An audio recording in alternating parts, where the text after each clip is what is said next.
I'm seeing a lot about these removal of statues and everything on the news. I don't condone supremacy of any kind whatsoever. It's sick, it's stupid. Any one race that's saying that they're better than the other or anything like that, or you can't get into doing this or you can't get into doing that because of your race. KKK, white nationalists, Black Lives Matter, um, Black Panther Party, anytime you're saying this, I'm out for this one race, you are promoting racism. Until you can sit there and look at everybody and say, I see you as a human being. I don't see you as black, white, Asian. I don't identify with a country. I don't identify with a race. But I see you as a human being. I don't identify you by your sexual orientation. I see you as a human being. You're going to have it. You're going to have racism.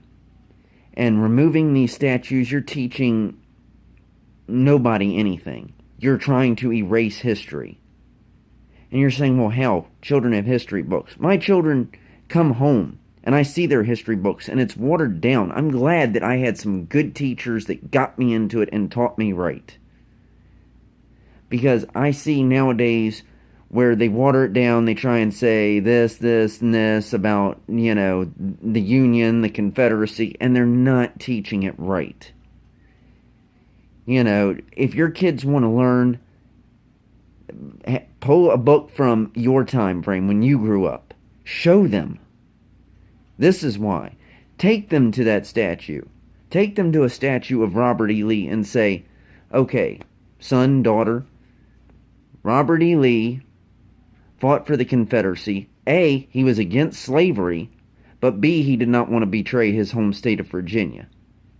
Now, yes, who he fought for was wrong.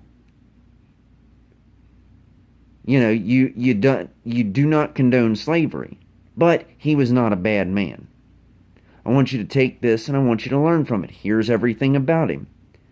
A statue can be used as a grandeur if you want to inspire. When they see that statue, they look and they say, oh my goodness, but you teach them. It's kind of a tool.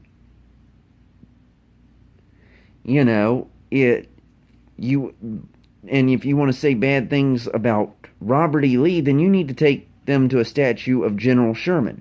Yes, he fought for the Union. Yes, he fought against slavery. But General Sherman, on his march to the sea, burned every Confederate town he went into, tortured and pillaged men, women, and children, just because they were Southern. So, yes, he fought for the right side, but he did some despicable things. If anybody wants to learn anything about the Native Americans, you take them to a Native American statue and you say, they were here before we were. We caused the mass genocide of Native Americans. But we also got the Native Americans, they had slaves before we did. They got into the slave trade with us too. And there's no further evidence of that needed other than if you honestly study the Trail of Tears. The Cherokee took their slaves with them on the Trail of Tears. There's plenty of documentation of that if you read into it. All you're doing when you remove these monuments is trying to edit or remove history. They need to stay there. They need to become a tool of learning. Not seen as something offensive. If that's the case, I'm a Christian. Why am I not up protesting for... There's several statues that the Church of Satan has had put out. Why am I not protesting against them, their removal, because it offends my religion? Why? Because I don't need to cry about it. Let them do what they want. To me, that's just going to be when my kids get older, if I ever see that statue with them, this is what I believe. This is a symbol of evil to me, but you make of it what you will.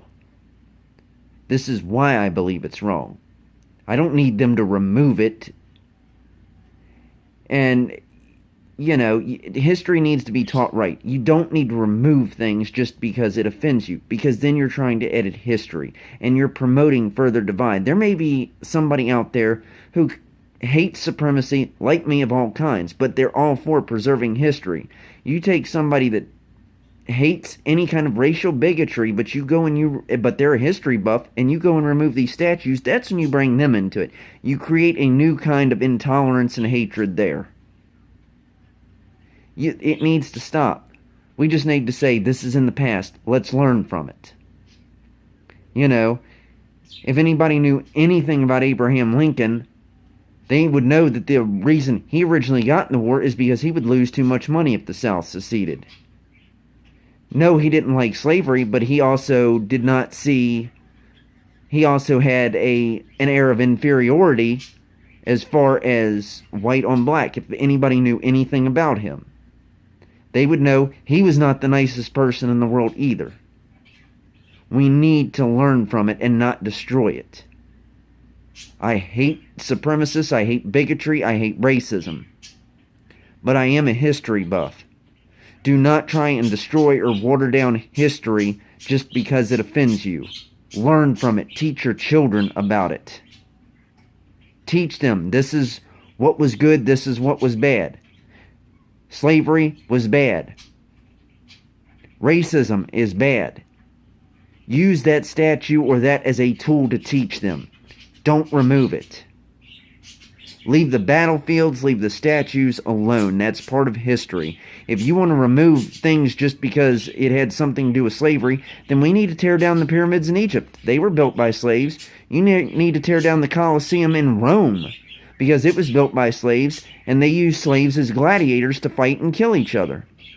That's the logic behind removing these statues.